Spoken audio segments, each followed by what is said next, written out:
Ari orang rek kumaha urang Madinah hirup beragama teh tembongkeun Islamna. Sababaraha nama orang hirup di zaman di mana Islam teh geus dipidingan ti hareup nepi ka geus teka tembong Islamna. Sabab geus dipindingan ku rupa-rupa golongan. Aya golongan hejo, aya golongan beureum, aya golongan hideung, aya golongan koneng jeung sajabana. Nepi ka Islam mah geus teu katenjo, nu katenjo teh ngan plangna we di hareup ngajeblag, nu katenjo teh ngan baju seragamna we nempel dina awak, nu katenjo teh ngan benderana we ngerebet dina tihang. Kumaha akibatna? Akibatna benerna di aku. Ceuk nu hejo bener teh hejo, mun teu hejo teu bener. Ceuk nu koneng hejo mah salah, nu bener mah koneng. Akibatna jeung papada Islam sorangan geus teu daek ngahiji, geus teu daek berjamaah, teu daek hirup rukun sauyunan, teu daek sabilulungan. Contona di mana nu hejo ngayakeun pangajian celengkeung dina sapeker. Assalamualaikum warahmatullahi wabarakatuh. Mangrupikeun perhatosan ka ibu-ibu sareng ka bapak-bapak, ayeuna waktosna pangaosan, mangga gerada rongkap ka masjid diantos kana kasumpinganana. Hatur nuhun. Wassalamualaikum warahmatullahi wabarakatuh. Kadenge kuno koneng, ceuk nu koneng lah tong didenge eta mah hejo. Ya gitu deui sabalikna, mun nu koneng ngondang pangajian lah montong didenge da eta mah koneng. Nepi ka kituna, nepi ka geus teu kadenge Islamna, nu kadenge teh sora hejona, nu kadenge teh sora beureumna, nu kadenge teh sora hideungna, nu kadenge teh sora beureumna jeung sajabana.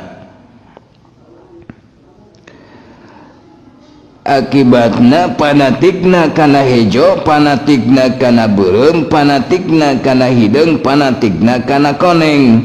Ku panatik-panatikna kana golongan kadituna nu disiarkeunana lain Islamna tapi golonganana. Tekadna teh lain rek ngislamkeun batur, tapi rek ngahejokeun, tapi rek ngahideungkeun, tapi rek ngabeureumkeun, tapi rek ngonengkeun batur. Puncakna kadituna bisa-bisa mangeran kana golongan. Cilegur Gunung Bitu ti belah kaler. Golongan nu itu, golongan nu ieu berlomba-lomba bersaing merek bantuan. Tinu itu ngirim bantuan sak truk, tinu ieu ngirim bantuan sak truk. Tapi dina hulu trukna ngelebet bendera hejo, tapi dina hulu trukna ngelebet bendera koneng, tapi dina merek bantuanana mawa wartawan. Dina nyerahkeun anak keukeuh eta bantuan teh kudu disorot ku wartawan, kudu disebarkeun ka alam dunya. Yen hejo teh geus merek bantuan, yen koneng teh geus merek bantuan. Jadi bantuan teh karena hejo, karena koneng, atawa karena Allah Ta'ala. Tak palubah dia orang masing bisa napak sancang. Lain kudu napak dina luhur cai, ieu mah napak sancang na teh nyaeta kudu bisa napak di luhur sakabeh golongan. hartina kagolongan nu mana wae kudu hade, hartina jeung golongan nu mana wae urang kudu akur. Rek ngaji kanu hejo pek, rek ngaji kanu koneng jig, ngan omateng ditingali saha ajenganana, tapi dengikeun mah perkara anu ditepikeunana. Ilmu mah di mana we, nu penting mah dumasyar kana Quran jeung sunnah Rasul.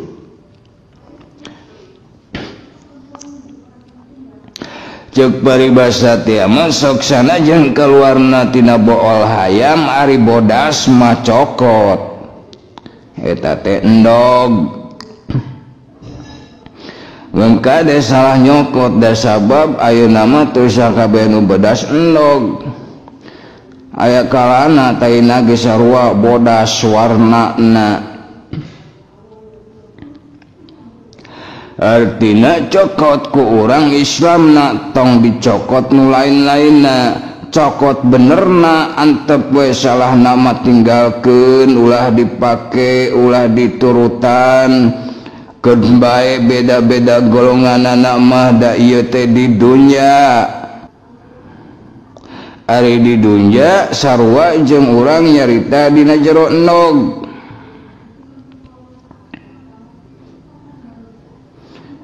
Ayana orang di dunia teh lir ibarat hayam di jero endog. Hayam nu masih keneh aya di jero endog disebut naon? Disebut ciak. Ari pamatuk jeung jawer beda. Ari ceker jeung jangjang beda. Tapi sarua hayam keneh. Sarua hayam.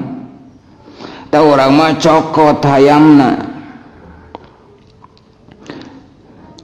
Urang teh ibarat di jero endog teh rupa-rupa, aya pi hulueun, aya pi jangjangeun, aya pi jawereun, aya pi cekereun, aya pi tunggireun, aya pi teliheun, aya pi bulueun jeung sajabana. Kabeh saperbedaan nu beda-beda eta kumpul dina jero endog. Tapi lamun engke geus jadi hayam, geus kaluar tina endog, da moal aya nu nyaritana naon. Artina keun bae beda-beda oge, rek cek nu itu kitu, rek cek nu ieu kieu, da ieu teh di dunya. Da engke oge mun geus kaluar ti dunya mah moal aya nu nyaritana naon. Di dinya mah kari mempertanggungjawabkeun tekadna, ucapna, lampahna sorangan-sorangan. Geus kaluar ti dunya mah sorangan-sorangan, moal pakumaha-kumaha, mane moal bisa kukumaha ka batur, batur oge moal bisa kukumaha ka mane, sabab geus dinas ku katerangan. Yauma la tamliku nafsun li nafsin syai'a wal amru yauma idilillah. Gitu. Ku sabab kitu si ingat kana pangandikana Gusti Allah, wala tamutuna illa wa antum muslimun. Jadi ti golongan anu mana wae cokot ku urang Islamna, tembongkeun ku urang dina kahirupan beragama teh Islamna, pake ku urang eta pikeun Islamkeun diri urang sorangan heulaanan, supaya di mana datang maut urang geus Islam, nu maut dina Islam kadituna ge teu kudu dicaritakeun deui. Inna dina indallahil Islam. Mun urang geus jadi Islam, hartina urang geus jadi di antara agama anu pang-alus-alusna hartina agama nu dipikaridho mungguh Allah itu nya. Jadi ulah anti campur jeung itu campur jeung ieu dina pergaulan matuna naon pergauli manusia ku akhlak anu hade dasabab ilmu pangeran teh jembar ku jembar-jembarna ilmu pangeran moal kawadahan ku saurang loba ilmu pangeran teh geus moal kaitung tong borok dina sakabeh bidang kahirupan dina sabidang kahirupan weh dina bidang otomotif misalna pan geus beda-beda eta teh kanyahona beda-beda keahlianana.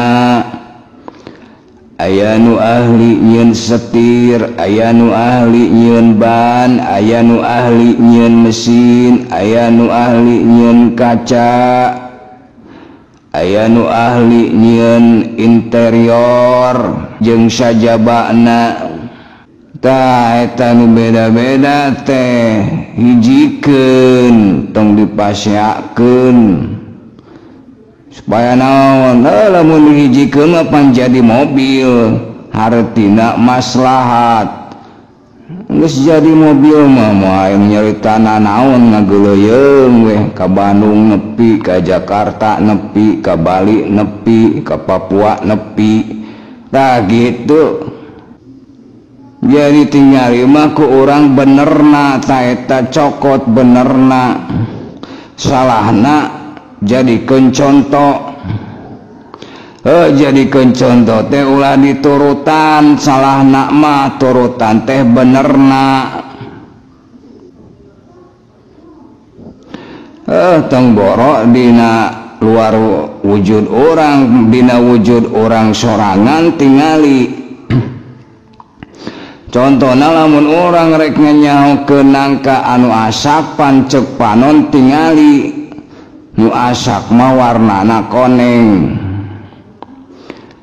cek ceuli mah beda deui cek ceuli mah lain koneng tapi dengekeun gebug kumaneh lamun ngageblug eta sorana hartina geus asak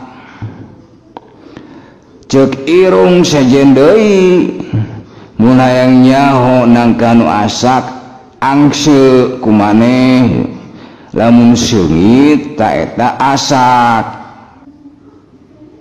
cek letah mapan sejen deui lain kitu nangka nu asak mah mun hayang apal nangka nu asak pesek kumaneh tuluy asaan lamun amis ta eta asak nya dina wujud orang sorangan geus beda-beda pamadeganana geus beda-beda pahamna teu kudu dipasyakeun cokot nangka na dahar kakara didinya karasa ngeunahna jadi tanaga pangjadi bisa kana barang gawe kana pangabdian da Islam ge kitu dipasyakeun mah moal karasa nikmat kaislamanana